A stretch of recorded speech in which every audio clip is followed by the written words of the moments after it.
I'm doing another read aloud for the Celestine Prophecy today, this time chapter 3, A Matter of Energy. We rose at dawn and drove east all morning in virtual silence. Early on, Will had mentioned that we would drive straight across the Andes into what he called the High Selva, an area consisting of forest-covered foothills and plateaus, but he had said little else. I had asked him several questions about his background and about our destination, but he had politely put me off, indicating he wanted to concentrate on driving. Finally, I had stopped talking altogether and had focused instead on the scenery. The views from the mountain peaks were staggering. About noon, when we had reached the last of the towering ridges, we stopped at an overlook to eat lunch of sandwiches in the jeep, and to gaze out at the wide, barren valley ahead. On the other side of the valley were smaller foothills, green with plant life.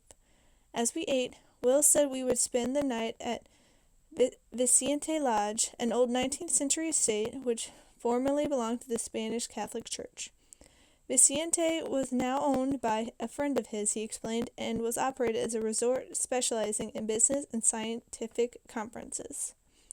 With only that brief explanation, we departed and rode silently again. An hour later, we arrived at Vicente, entering the property through a large iron and stone gate and proceeding northeast up a narrow gravel drive. Once more I asked a few probing questions concerning Vicente and why we were here, but as he had done earlier, Will brushed aside my inquiries, only this time he suggested outright that I focus on the landscape. Immediately the beauty of Vicente touched me. We were surrounded by colorful pastures and orchards, and the grass seemed unusually green and healthy. It grew thickly even under the oak trees that rose up every 100 feet or so throughout the pastures. Something about these huge trees seemed incredibly attractive, but I couldn't quite grasp what. After about a mile, the road bent east and up a slight rise. At the top of the knoll was the lodge, a large Spanish-style building constructed of hewn timbers and gray stone. The structure appeared to contain at least 50 rooms, and a large screen porch covered the entire south wall. The yard around the lodge was marked by more gigantic oaks and contained beds of exotic plants and walkways trimmed with dazzling flowers and ferns. Groups of people talked idly on the porch and among the trees. As we got out of our vehicle, Will lingered a moment and gazed out at the view. Beyond the lodge to the east, the land sloped gradually downward, then flattened out into meadows and forest. Another range of foothills appeared, bluish-purple in the distance. "I think I'll go in and make sure they have room for us," Will said. "Why don't you spend some time looking around? You're going to like this place." "No kidding," I said. As he walked away, he turned and looked at me. "Be sure to check out the research gardens. I'll see you at dinner time." Will was obviously leaving me alone for some reason, but I didn't care why. I felt great and not the least bit apprehensive. Will had already told me that because of the substantial tourist dollar Vicente brought into the country, the government had always taken a hands-off approach to the place, even though the manuscript was often discussed here. Several large trees and a winding path toward the south attracted me, so I walked that way. Once I reached the trees, I could see that the walkway proceeded through a small iron gate and down several tiers of stone steps to a meadow filled with wildflowers. In the distance was an orchard of some kind and a small creek and more forest land. At the gate I stopped and took several deep breaths, admiring the beauty below. "It's certainly lovely, isn't it?" a voice asked from behind. I quickly turned. A woman in her late 30s carrying a hiking pack stood behind me. "It certainly is," I said. "I've never seen anything quite like it." For a moment we looked out at the open fields and at the cascading tropical plants in the terraced beds on each side of us. Then I asked, "Do you happen to know where the research gardens are?" "Sure," she said. "I'm heading that way now. I'll show you." After introducing ourselves, we walked down the steps and onto the well-worn path heading south. Her name was Sarah Lorner, and she was a sandy-haired, blue-eyed woman, and could have been described as girlish except for her serious demeanor. We walked for several minutes in silence. "Is this your first visit here?" she asked. "Yes, it is," I replied. "I don't know much about this place." "Well, I've been here on and off for almost a year now, so I can fill you in a bit. About 20 years ago, this estate became popular as sort of an international scientific hangout. Various scientific organizations had their meetings here, biologists and physicists mainly. Then, a few years ago..." She hesitated for an instant and looked at me. Have you heard of the manuscript that was discovered here in Peru? Yes, I have, I said. I've heard about it the first two insights. I wanted to tell her how fascinated I was with the document, but I held back, wondering whether to trust her completely. I thought maybe that was the case, she said. It looks like you were picking up on the energy here. We were crossing a wooden bridge which traversed the creek. What energy? I asked. She stopped and leaned back against the railing of the bridge. Do you know anything about the third insight? Nothing. It describes a new understanding of the physical world. It says we humans will learn to perceive what was formerly an invisible type of energy. The lodge has become a gathering place for those scientists interested in studying and talking about this phenomenon. Then scientists think this energy is real? I asked. She was turning to walk across the bridge. Only a few, she said, and we take some heat for it. You're a scientist, then. I teach physics at a small college in Maine. So why are some scientists disagreeing with you? She was silent for a moment, as if in thought. You have to understand the history of science, she said, glancing at me as if to ask whether I wanted to get deeper into the subject. I nodded for her to proceed. Think about the second insight for a moment. After the fall of the medieval world view, we in the West suddenly became aware that we lived in a totally unknown universe. In attempting to understand the nature of this universe, we knew we had to somehow separate fact from superstition. In this regard, we scientists assumed a particular attitude known as the scientific skepticism, which in effect demands solid evidence for any new assertion about how the world works. Before we would believe anything, we wanted evidence that could be seen and grabbed with the hands. Any idea that couldn't be proved in some physical way was systematically rejected. God knows, she continued, this attitude served us well with the most obvious phenomena of nature, with objects such as rocks and bodies and trees, objects everyone can perceive no matter how skeptical they are. We quickly went out and named every part of the physical world, attempting to discover why the universe operated as it did. We finally concluded that everything that occurs in nature does so according to some natural law, that each event has a direct physical and understandable cause. She smiled at me knowingly. You see, in many ways, scientists have not been that different from others in our time period. We decided along with everyone else to master this place in which we found ourselves. The idea was to create an understanding of the universe that made the world seem safe and manageable, and the skeptical attitude kept us focused on concrete problems that would make our existence seem more secure. We had followed the meandering path from the bridge through a small meadow and into an area more densely covered with trees. With this attitude, she went on, science systematically removed the uncertain and esoteric from the world. We concluded, following the thinking of Isaac Newton, that the universe always operated in a predictable manner, like an enormous machine, because for a long time that's all it could be proved to be. Events which happened simultaneously to other events, yet had no causal relationship, were said to occur only by chance. Then, two investigations occurred which opened our eyes again to the mystery in the universe. Much has been written over the past several decades about the revolution in physics, but the changes really stem from two major findings, those of quantum mechanics and those of Albert Einstein. The whole of Einstein's life work was to show that what we perceive as hard matter is mostly empty space with a pattern of energy running through it. This includes ourselves. And what quantum physics has shown is that when we look at these patterns of energy at smaller and smaller levels, startling results can be seen. Experiments have revealed that when you break apart small aspects of this energy, what we call elementary particles, and try to observe how they operate, the act of observation itself alters the results, as if these elementary particles are influenced by what the experimenter expects. This is true even if the particles must appear in places they couldn't possibly go, given the laws of the universe as we know them. Two places at the same moment, forward or backwards in time, that sort of thing. She stopped to face me again. In other words, the basic stuff of the universe, at its core, is looking like a kind of pure energy that is malleable to human intention and expectation in a way that defies our old mechanistic model of the universe. As though our expectation itself causes our energy to flow out into the world and affect other energy systems, which, of course, is exactly what the third insight would lead us to believe. She shook her head. Unfortunately, most scientists don't take this idea seriously. They would rather remain skeptical and wait to see if we can prove it. "Hey, Sarah, here we are over here," a voice called faintly from the distance. To the right, about 50 yards through the trees, we could see someone waving. Sarah looked at me. "I need to go talk with those guys for a few minutes. I have a translation of the Third Insight with me if you would like to pick out a spot and read some of it while I'm gone." "I sure would," I said. She pulled the folder from her pack, handed it to me, and walked away. I took the folder and looked around for a place to sit down. Here the forest floor was dense with small bushes and was slightly soggy, but to the east the land rose toward what looked like another knoll. I decided to walk in that direction in search of dry ground.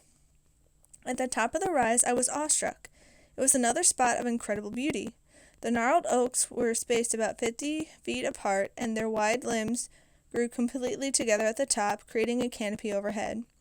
On the forest floor grew broad-leaf tropical plants which stood 4 or 5 feet high and had leaves up to 10 inches in width. These plants were interspersed with large ferns and bushes lush with white flowers. I picked out a dry place and sat down. I could smell the musty odor of the leaves and the fragrance of the blossoms. I opened the folder and turned to the beginning of the translation. A brief introduction explained that the Third Insight brings a transformed understanding of the physical universe. Its words clearly echoed Sarah's summary. Sometime near the end of the second millennium, it predicted humans would discover a new energy which formed the basis of and radiated outward from all things, including ourselves. I pondered this idea for a moment, then read something that fascinated me. The manuscript said that human perception of this energy first begins with the heightened sensitivity to beauty. As I thought about this, the sound of someone walking along the path below drew my attention. I saw Sarah at the exact moment she looked toward the knoll and spotted me. "This place is great," she said when she reached me. "Have you come to the part about the perception of beauty yet?" "Yes," I said, "but I'm not sure what it means." "Further in the manuscript," she said, "it goes into more detail, but I'll explain it briefly. The perception of beauty is a kind of barometer telling each of us how close we are to actually perceiving the energy. This is clear because once you observe the energy, you realize it's on the same continuum as beauty." "You sound like you see it," I said. She looked at me without the slightest self-consciousness. "Yes, I do, but the first thing I developed was a deeper appreciation of beauty." "But how does that work? Isn't beauty relative?" She shook her head. "The things that we perceive as beautiful may be different, but the actual characteristics we ascribe to beautiful objects are similar. Think about it. When something strikes us as beautiful, it displays more presence and sharpness of shape and vividness of color, doesn't it? It stands out. It shines. It seems almost iridescent compared to the dullness of other objects, less attractive." I nodded. "Look at this spot," she continued. "I know you were blown away by it because we all are. This place leaps out at you. The shapes and the colors seem magnified. Well, the very next level of perception is to see an energy field hovering about everything." I must have looked bewildered because she laughed, then said very seriously, "Perhaps we should walk out to the gardens. They're about half-mile further south. I think you'll find them interesting." I thanked her for taking the time to explain the manuscript to me, a total stranger, and for showing me around Vicente. She shrugged her shoulders. "You seem like a person friendly to what we're trying to do," she said, "and we all know that we're involved in a public relations effort here. For this research to continue, we must get the word out in the United States and elsewhere. The local authorities don't seem to like us much." Suddenly a voice called out from behind. "Excuse me, please." We turned to see 3 men walking quickly up the path towards us. All appeared to be in their late 40s and were dressed in stylish clothes. "Would one of you tell me where the research gardens are?" And the tall of the 3 asked. "Could you tell me what your business here is?" Sarah asked in return. "My colleagues and I have permission from the owner of this estate to examine the gardens and to speak with someone about the so-called research being conducted here. We are from the University of Peru." "Sounds as though you're not in agreement with our findings," Sarah said, smiling, obviously trying to lighten the situation. "Absolutely not," said another man. "We think it is preposterous to claim that some mysterious energy can now be seen when it has never been observed before." "Have you tried to see it?" Sarah queried.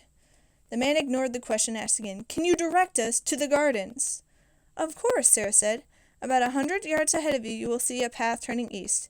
Take it, and ahead maybe a quarter of a mile you'll run into them." "Thank you," the tall man said as they hurried on their way. "You sent them in the wrong direction," I said. Not really, she replied. There are other gardens in that area, and the people there are more prepared to talk with these kind of skeptics. We get people like this through here occasionally, and not just scientists but curiosity seekers as well. People who can't begin to grasp what we're doing, which points out the problem that exists in scientific understanding. What do you mean? I asked. As I said before, the old skeptical attitude was great when exploring the more visible and obvious phenomena in the universe, such as trees, or sunshine, or thunderstorms. But there is another group of observable phenomena more subtle that you can't study. In fact, you can't even tell they're there at all, unless you suspend or bracket your skepticism and try every possible way to perceive them. Once you can, then you can return to your rigorous study. Interesting, I said. Ahead the woods ended and I could see dozens of cultivated plots, each one growing a different type of plant. Most seemed to be food-bearing types, everything from bananas to spinach. At the eastern border of each crop was a wide gravel path which ran north to what appeared to be a public road. 3 metal outbuildings were spaced along the path. 4 or 5 people worked near each one. I see some friends of mine, Sarah said, pointing toward the closest building. Let's go over there. I'd like for you to meet them. Sarah introduced me to 3 men and 1 woman, all of whom were involved in research. The men spoke to me briefly, then excused themselves to continue the work, but the woman, a biologist named Marjorie, seemed free to talk. I caught Marjorie's eye. What exactly are you researching here? I asked. She appeared to be taken off guard, but smiled and finally answered. It's hard to know where to start, she said. Are you familiar with the manuscript? The first sections of it, I commented. I've just begun the 3rd insight. Well, that's what we're all about here. Come on, I'll show you. She motioned for me to follow her, and we walked around the metal building to a plot of beans. I noticed they appeared to be exceptionally healthy, with no noticeable insect damage or dead leaves. The plants were growing in what appeared to be a highly humus, almost fluffy soil, and each plant was carefully spaced, the stems and leaves of one growing near but never touching those of the next. She pointed to the closest plant. We've tried to look at these plants as total energy systems and think of everything they need to flourish. Soil, nutrients, moisture, light. What we have found is that the total ecosystem around each plant is really one living system, one organism, and the health of each of the parts impacts the health of the whole. She hesitated, then said, the basic point is that once we have started thinking about the energy relationships all around the plant, then we started seeing amazing results. The plants in our studies were not particularly larger, but according to nutritional criteria, they were much more potent. How was that measured? They contained more protein, carbohydrates, vitamins, and minerals. She looked at me expectantly. But that wasn't the most amazing thing. We found that the plants which had the most direct human attention were even more potent. What kind of attention? I asked. You know, she said, fiddling with the ground around them, checking them every day, that sort of thing. We set up an experiment with a control group. Some get special attention, others not, and the finding was confirmed. What's more, she continued, we expanded the concept and had a researcher not just give them attention, but mentally ask them to grow stronger. The person would actually sit with them and focus all his attention and concern on their growth. Did they grow stronger? By significant amounts, and they also grew faster. That's incredible. Yes, it is. Her voice trailed off as she watched an older man appearing in his 60s walk toward us. The gentleman approaching us is a micronutritionist, she said discreetly. He came down here about a year ago for the first time and immediately took a leave of absence from Washington State University. His name is Professor Haynes. He's done some great studies. As he arrived, I was introduced. He was a strongly built man with black hair, gray streaks at his temples. After some prodding from Marjorie, the professor began to summarize his research. He was most interested, he told me, in the functioning of the body's organs as measured by highly sensitive blood tests, especially the functioning related to the quality of food eaten. He told me what interested him most were the results of a particular study which showed that while nutriently rich plants of the kind grown at Vicente increased the body's efficiency dramatically, the increase was beyond what could be reasonably expected from the nutrients themselves, as we understand how they work in human physiology. Something inherent in the structure of these plants created an effect not yet accounted for. I looked at Marjorie and asked, then the focusing of attention on these plants gave them something that boosts human strength in return when they're eaten? Is this the energy mentioned in the manuscript? Marjorie looked at the professor. He gave me only a half smile. "I don't know yet," he said. I asked him about his future research, and he explained he wanted to duplicate the garden at Washington State and set up some long-term studies to see if people eating these plants had more energy or were healthier over a longer period of time. As he spoke, I couldn't help glancing periodically at Marjorie. Suddenly she looked incredibly beautiful. Her body appeared long and slender, even under her baggy jeans and t-shirt. Her eyes and hair were dark brown, and her hair fell in tapered curls around her face. I felt a powerful physical attraction. At the exact moment I became aware of this attraction, she turned her head, stared directly in my eyes, and backed away from me a step. "I've got to meet someone," she said. "Maybe I'll see you later." She told Haynes goodbye, smiled coyly at me, and walked past the metal building and down the path. After a few more minutes of discussion with the professor, I wished him well and strolled back to where Sarah was standing. She was still talking intensely with one of the other researchers, but she followed me with her eyes as I walked. As I approached, the man she was with smiled, rearranged the notes on his clipboard, and walked into the building. "Find out anything?" Sarah asked. "Yes," I said distractedly. "It sounds like these folks are doing some interesting things." I was looking at the ground when she said, "Where did Marjorie go?" I glanced up. As I glanced up, I could see that she had an amused look on her face. "She said she had to meet someone." "Did you turn her off?" she asked, smiling now. I laughed. "I guess I did, but I didn't say a thing." "You didn't have to," she said. "Marjorie could detect a change in your field. It was pretty obvious. I could see it all the way over here." "A change in my what?" "In the energy field around your body. Most of us have learned to see them, at least in a certain light. When a person has sexual thoughts, the person's energy field sort of swirls about and actually propels out toward the person who's the object of the attraction." This struck me as a totally fantastic, but before I could comment, we were distracted by several people coming out of the metal building. "Time now for energy projections," Sarah said. "You'll want to see this." We followed 4 young men, apparently students, to a plot of corn. As we walked closer, I realized that the plot was made up of 2 separate subplots, each about 10 feet square. The corn in one was about 2 feet high. In the other, the plants were less than 15 inches. The 4 men walked to the plot containing the taller corn and sat down, each on one corner of the plot facing inward. On cue, they all seemed to focus their eyes on the plants. The late afternoon sun shone from behind me, bathing the plot in soft amber light, yet the woods beyond remained dark in the distance. The plot of corn and the students were silhouetted against an almost black background. Sarah was standing beside me. "This is perfect," she said. "Look, can you see that?" "What?" "They're projecting their energy onto the plants." I stared intently at the scene but could detect nothing. "I can't see anything," I said. "Squat down lower then," Sarah said, "and focus on the space between the people and the plants." For a moment I thought I saw a flicker of light, but I concluded it was just an after-image, or my eyes playing tricks on me. I tried several more times to see something, then gave up. "I can't do it," I said, standing. Sarah patted me on the shoulder. "Don't worry about it. The first time is the most difficult. It usually takes some experimenting with the way you focus your eyes." One of the meditators looked over at us and brought his index finger to his lips, so we walked back toward the building. "Are you going to be here at Vicente long?" Sarah asked. "Probably not," I said. "The person I'm with is looking for the last part of the manuscript." She looked surprised. "I thought all of it had been located, though guess I wouldn't know. I've been so engrossed in the part that pertains to my work that I haven't read much of the rest." I instinctively reached for my pants pocket, suddenly uncertain where Sarah's translation was. It was rolled up in my back pocket. "You know," Sarah said, "we found 2 periods of day most conducive to seeing energy fields. One is sunset, the other is sunrise. If you want, I'll meet you at dawn tomorrow and we'll try again." She reached out for the folder. "That way," she continued, "I can make you a copy of this translation, and you can take it with you."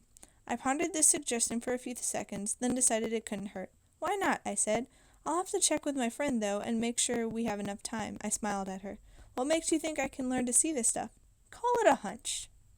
We agreed to meet on the hill at 6 a.m., and I started the 1-mile trek to the lodge alone. The sun had completely disappeared, but its light still bathed the gray clouds along the horizon in hues of orange.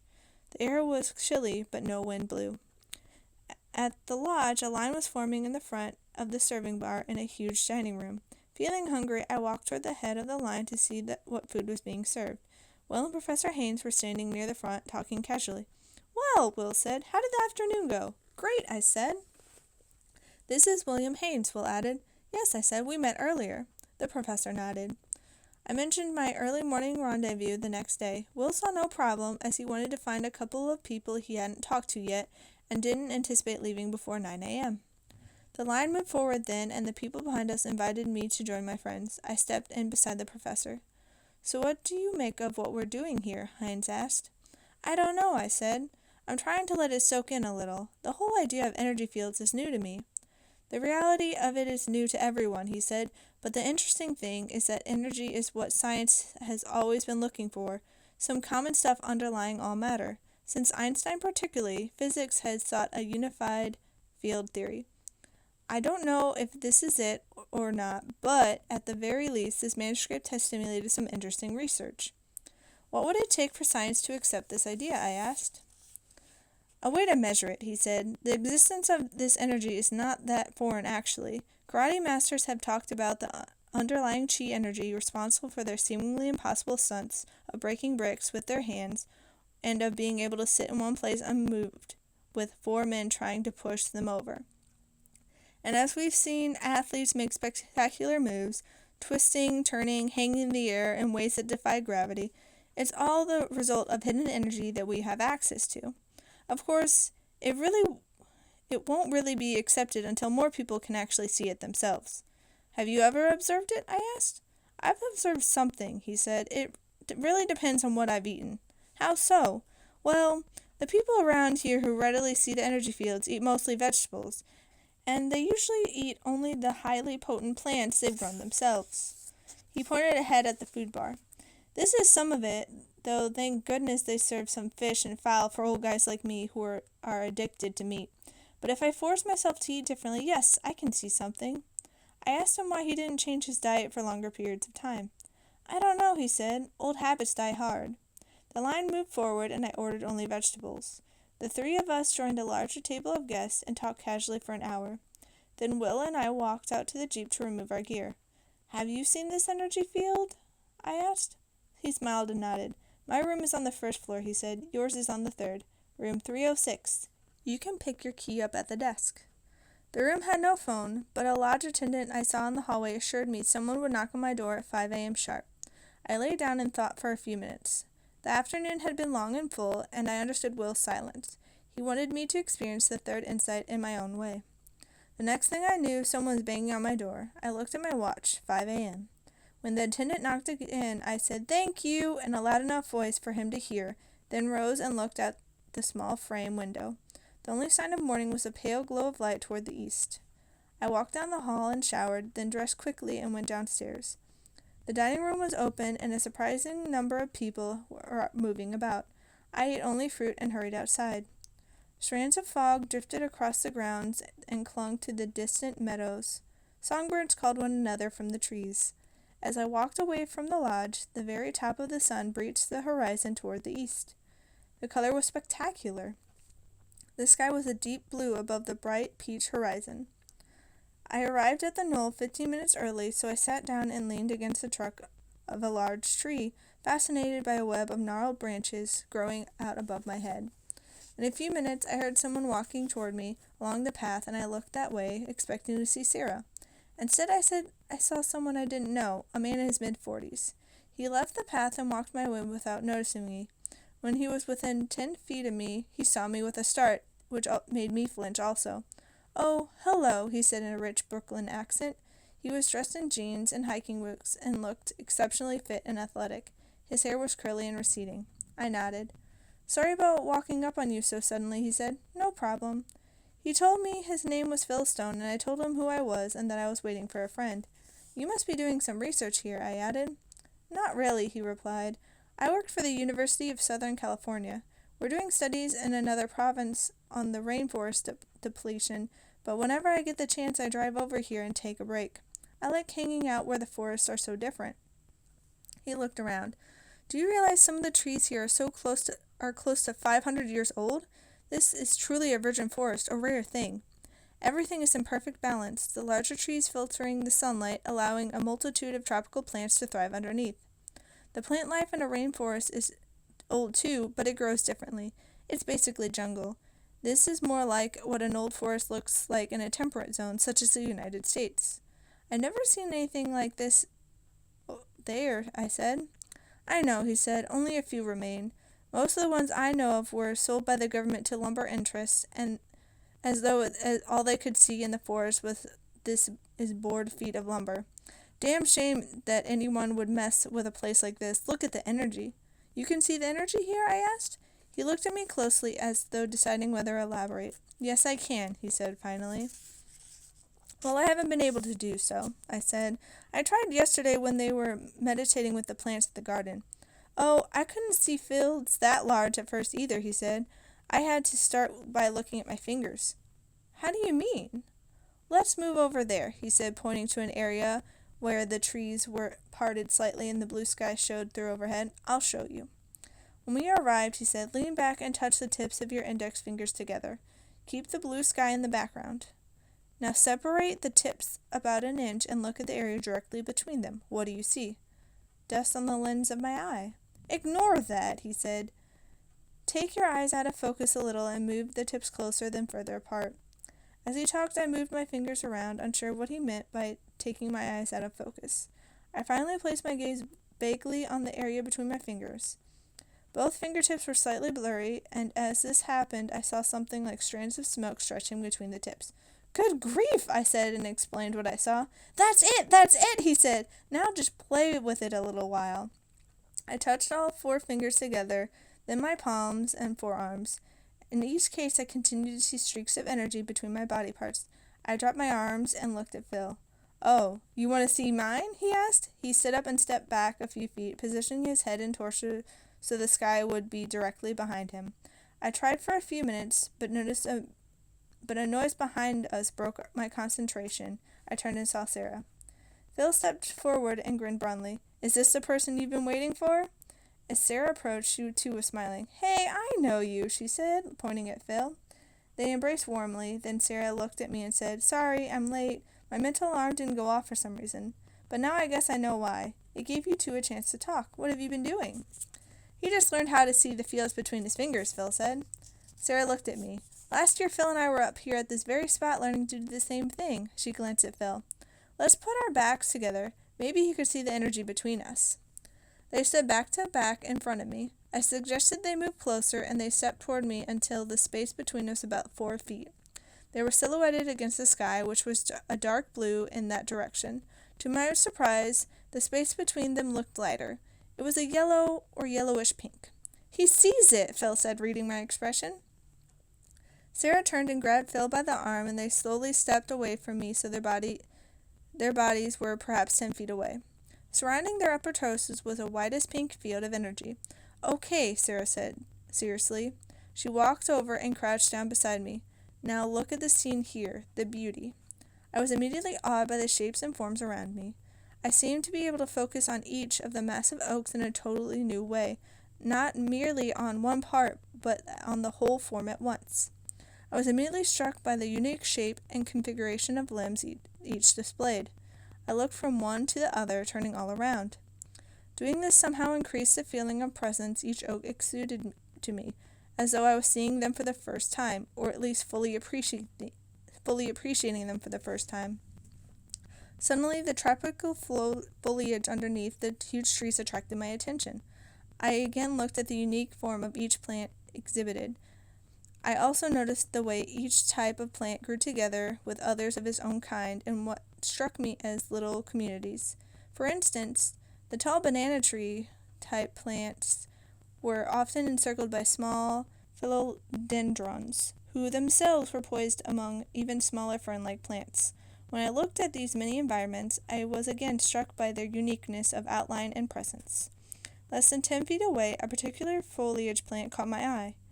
I had often owned just this type of houseplant, a particular variegated form of philodendron.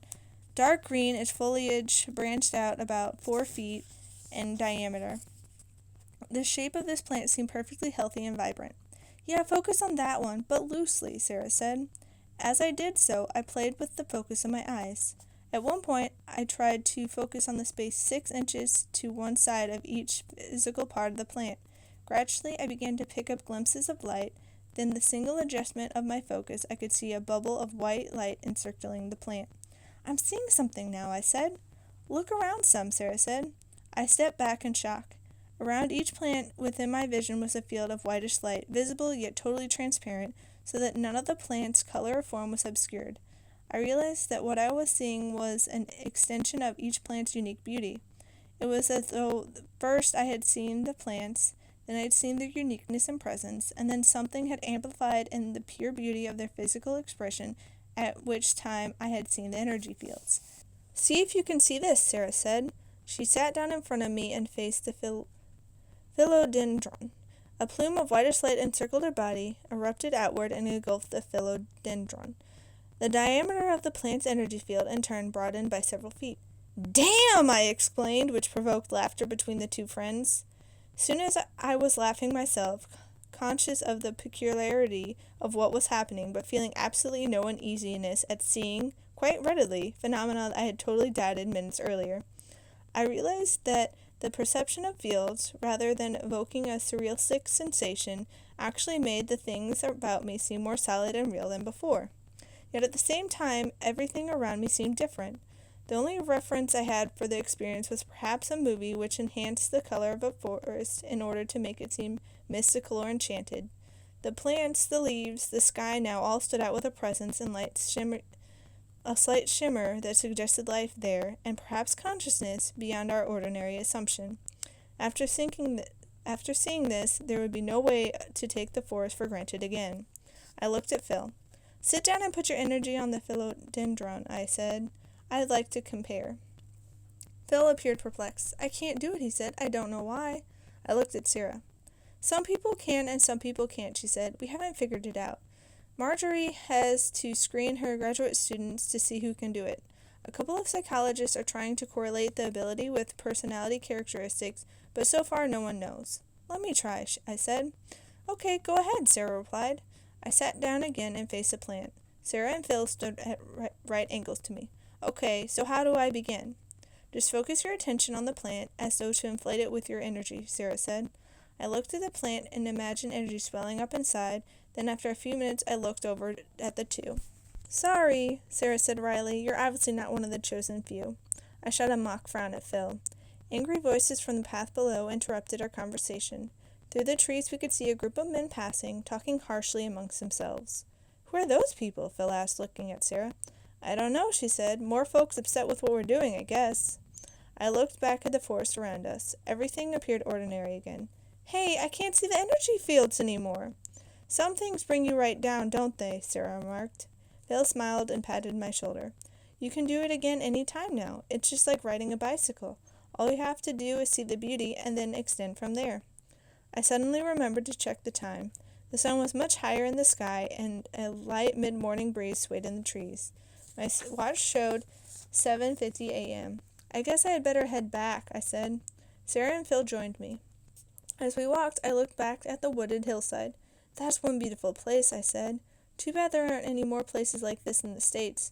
"Once you see the energy fields in other areas," Phil said, "you'll realize just how dynamic the forest is. Look at these oaks. They are very rare in Peru, but they grow here in Vicente. A cut forest, especially one that's been stripped of hardwoods in order to grow pines for profit, has a very low energy field. And a city, except for the people, has a different kind of energy altogether." I tried to focus on the plants along the path, but the act of walking disrupted my concentration. "You're sure I'll see these fields again?" I asked. "Absolutely," Sarah replied. "I've never heard of anyone failing to duplicate the experience once they've seen it initially." We had a research ophthalmologist come through here once, and he got all excited after he learned to see the fields. Turned out he had been working with certain sight abnormalities, including the form of color blindness, and concluded that some people have what he calls laser receptors in their eyes. He taught people how to see colors they've never experienced before. According to him, seeing energy fields was just a matter of doing the same thing, of waking up other dormant receptors, something that everyone, theoretically, can do. "I wish I lived near a place like this," I said. "Don't we all?" Phil replied, then looked around me at Sarah. "Is Dr. Haynes still here?" "Yes," Sarah said. "He can't leave." Phil looked at me. Now there's a guy who's doing some interesting research on what this energy can do for you. Yeah, I said. I talked with him yesterday. The last time I was here, Phil continued, he was telling me about a study he would like to conduct in which he would look at the physical effects of merely being near certain high-energy environments, such as the forest back there. He would use the same measures of organ efficiency and output to see the effect. Well, I already know the effect, Sarah said. Whenever I drive into this estate, I begin to feel better. Everything is amplified. I seem stronger, I can think more clearly and quickly. And the insights I have into all of this and how it relates to my work in physics is amazing. What are you working on? I asked. Do you remember me telling you about the perplexing experiments in particle physics during which these little bits of atoms appeared wherever the scientists expected them to be? Yes. Well, I've tried to expand this idea a bit with some experience of my own. Not to solve the problems those guys were working on as subatomic particles, but to explore questions I told you about before. To what extent does the physical universe as a whole, since it's made of the same basic energy, respond to our expectations? To what extent do our expectations create all things that happen to us? The coincidences, you mean? Yes, think of the events in your life. The old Newtonian idea is that everything happens by chance, that one can make good decisions and be prepared, but that every event has its own line of causation independent of our attitude. After the recent discoveries of modern physics, we may legitimately ask if the universe is more dynamic than that. Perhaps the universe runs mechanistically as a basic operation, but then also subtly responds to the mental energy we project out into it. I mean, why not? If we can make plants grow faster, maybe we can make certain events come faster or slower depending on how we think. Does the manuscript talk about any of this? Sarah smiled at me. Of course, that's where we're getting these ideas. She began to dig around in her pack as we walked, finally pulling out a folder. Here's your copy, she said. I glanced at it briefly and placed it in my pocket. We were crossing the bridge, and I hesitated a moment, observing the colors and forms of the plants around me. I altered my focus and immediately saw the energy fields around everything in my view. Both Sarah and Phil had wide fields which seemed to be tinted yellow-green, though Sarah's field occasionally flashed with a pinkish color. Suddenly they both stopped and looked intently up the trail. Ahead, about 50 feet, a man walked quickly towards us. A sensation of anxiety filled my stomach, but I was determined to maintain my view of the energy. As he approached, I recognized him. He was the taller of the scientists from the University of Peru who had asked for directions the day before. Around him I could detect a layer of red. When he walked up to us, he turned to Sarah and condescendingly said, "You're a scientist, aren't you?" "That's right," Sarah replied. "Then how can you tolerate this kind of science? I've seen these gardens, and I can't believe their sloppiness. You people haven't controlled for anything. There could be many explanations for certain plants growing larger. Controlling for everything is impossible, sir. We're looking for general tendencies." I could detect an edge growing in Sarah's voice. "But postulating some newly visible energy that underlies the chemistry of all living things, that's absurd. You have no proof. Proof is what we're looking for." "But how can you postulate this existence of anything before you get some proof?" The voices of both individuals sounded angry now, but I was only vaguely listening. What consumed my attention was the dynamics of their energy fields. When the discussion began, Phil and I had backed up a few feet, and Sarah and the taller man had squared off facing each other with a distance of about 4 feet between them. Immediately, both their energy fields had seemed to grow more dense and excited somehow, as though from an inner vibration. As the conversation progressed, their fields began to intermingle. When one of them made a point, his field would create a movement which seemed to suck at the other field with what appeared to be some kind of vacuum maneuver. But then the other person made his rebuttal, with the energy would move back in his direction. In terms of dynamics of energy fields, winning the point seemed to mean capturing a part of the opponent's field and pulling it into oneself. "Besides," Sarah was saying to the man, "we observe the phenomena we're trying to understand." The man gave Sarah a disdainful look. "Then you are insane as well as incompetent," he said and walked away. "You're a dinosaur!" Sarah shouted, which made Phil and me laugh. Sarah, however, was still tense. "These people can make me angry," she said, as we resumed our walk along the path. "Forget it," Phil said. "These kind of people come around sometimes." "But why so many?" Sarah asked. "And why right now?" As we walked up the lodge, I could see Will at the Jeep. The doors of the vehicle were open and the gear was spread out on top of the hood. He saw me and immediately motioned for me to come over. "Well, it looks like I'm about to take off," I said.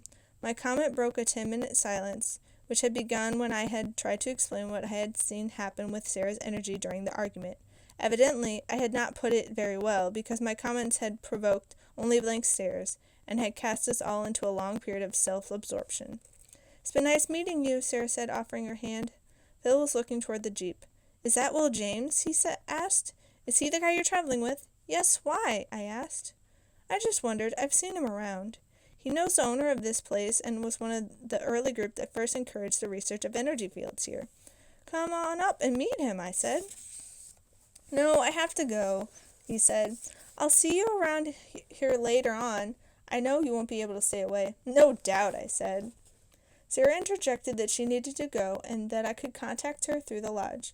I delayed them for a few minutes, expressing my thanks for the lessons. Sarah's expression grew serious. Seeing the energy, grasping this new way of perceiving the physical world, grows through a kind of contagion. We don't understand it, but when a person hangs out with others who see this energy, usually they begin to see it too. So, go on and show it to somebody else. I nodded, then hurried up to the Jeep. Will greeted me with a smile. "Are you about ready?" I asked. "Almost," he said. "How did the morning go?" "Interesting," I said. "I've got a lot to talk to you about." "You better save it for now," he said. "We need to get out of here. Things are looking unfriendly." I walked closer to him. "What's going on?" I asked. "Nothing too serious," he said. "I'll explain later. Go get your stuff." I walked into the lodge and picked up a few items I had left in my room. Will had told me earlier that there would be no charge, courtesy of the owner, so I walked down to the desk and handed the clerk my key and walked back outside to the Jeep. Will was under the hood, checking something, and he slammed it closed as I walked up. "Okay," he said, "let's go." We drove out of the parking lot, then down the drive toward the main road. Several cars were leaving at the same time. "So what's happening?" I asked Will. "A group of local officials," he replied, "along with some scientific types, have complained about the people associated with this conference center. They're not alleging that anything illegal is going on, just that some of the folks hanging around here may be what they call undesirable, not legitimate scientists. These officials could cause a lot of trouble, and that could effectively put the lodge out of business." I looked at him blankly, and he continued. "You see, the lodge normally has several groups booked at any one time. Only a smaller number have anything to do with research associated with the manuscript. The others are groups focused on their own disciplines who come down here for the beauty. If the officials get too ugly and create a negative climate, these groups will stop meeting here." "But I thought you said the locals wouldn't tamper with the tourist money coming into Vicente." "I didn't think they would. Someone has them nervous about the manuscript. Did anyone at the gardens understand what was occurring?" "No, not really," I said. "They were just wondering why all of a sudden more angry people are around." Will remained silent. We drove out the gate and turned southeast. A mile later, we took another road which headed due east toward the mountain range in the distance. "We'll be going right by the gardens," Will said after a while. Ahead I saw plots and the first metal building. As we came alongside, the door opened and I met eyes with a person coming out. It was Marjorie. She smiled and turned toward me as we passed, our gaze lingering for a moment longer. "Who was that?" Will asked. "A woman I met yesterday," I answered. He nodded, then changed the subject. "Did you get a look at the third insight?" "I was given a copy." Will didn't reply, appearing to be lost in thought, so I pulled out the translation and found where I had stopped reading. From there, the third insight elaborated on the nature of beauty, describing this perception as one through which humans would eventually learn to observe energy fields. Once this occurred, it said, then our understanding of the physical universe would quickly transform. For instance, we would begin to eat more foods which were still alive with this energy, and we become conscious that certain localities radiate more energies than others, the highest radiation coming from the old natural environments, especially forests. I was about to read the final pages when Will suddenly spoke. "Tell me about what you experienced back in the gardens." As best I could, I related in detail the events of the 2 days, including the people I had met. When I told him of the encounter with Marjorie, he looked at me and smiled. "How much did you talk to these people about the other insights, and how these insights relate to what they're doing in the gardens?" he asked. "I didn't mention it at all," I replied. "I didn't trust them at first, and later I just figured they knew more than me." "I think you could have given them some important information had you been perfectly honest with them." "What kind of information?" He looked at me warmly. Only you know that. I was at a loss for words, so I looked out at the landscape. The terrain was growing increasingly hilly and rocky. Large granite outcrops overhung the road. What do you make of seeing Marjorie again as we passed the gardens? Will asked. I started to say just a coincidence, but instead I said, I don't know. What do you think? I don't think anything happens by coincidence. To me, it means you two have unfinished business, something you needed to say to each other that you didn't. The idea intrigued me, but disturbed me as well. I had been accused all my life of remaining too distant, of asking questions but not expressing opinions or committing to a position. Why, I wondered, was this coming up again now? I also noticed I was beginning to feel differently. At Vicente, I had felt adventurous and competent, and now I was feeling what could only be called a growing depression mixed with anxiety. Now you've made me depressed, I said. He laughed loudly, then replied, It wasn't me. It was the effect of leaving the Vicente estate. The energy of that place makes you feel as high as a kite. Why do you think all these scientists began hanging around here years ago? They don't have a clue as to why they like it so much. He turned to look directly at me. But we do, don't we? He checked the road, then looked at me again, his face full of regard. You have to crank up your own energy when you leave a place like that. I just looked at him, puzzled, and he gave me a reassuring smile. Afterwards, we were both silent for perhaps a mile, then he said, Tell me more of what happened at the garden. I continued the story. When I described actually seeing the energy fields, he looked at me with amazement, but said nothing. Can you see these fields? I asked. He shot me a glance. Yes, he said. Go on. I related the story without interruption until I came to Sarah's argument with the Peruvian scientists and the dynamics of their energy fields during the confrontation. What did Sarah and Phil say about that? He asked. Nothing, I said. They didn't seem to have a frame of reference for it. I didn't think so, Will said. They're so fascinated with the third insight that they haven't gone forward. How humans compete for energy is the fourth insight. Compete for energy? I asked. He merely smiled, nodding toward the translation I was holding. I picked up where I left off. The text pointed clearly to the fourth insight. It said eventually humans would see the universe as comprised of one dynamic energy, an energy that can sustain us and respond to our expectations. Yet we would also see that we had been disconnected from the larger source of this energy, that we cut ourselves off and so felt weak and insecure and lacking. In the face of this deficit, we humans always sought to increase our personal energy in the only manner we had known, by seeking to psychologically steal it from others, an unconscious competition that underlies all human conflict in the world. That's the end of Chapter 3. Thanks for listening, everybody, and I hope you have a wonderful day. Bye!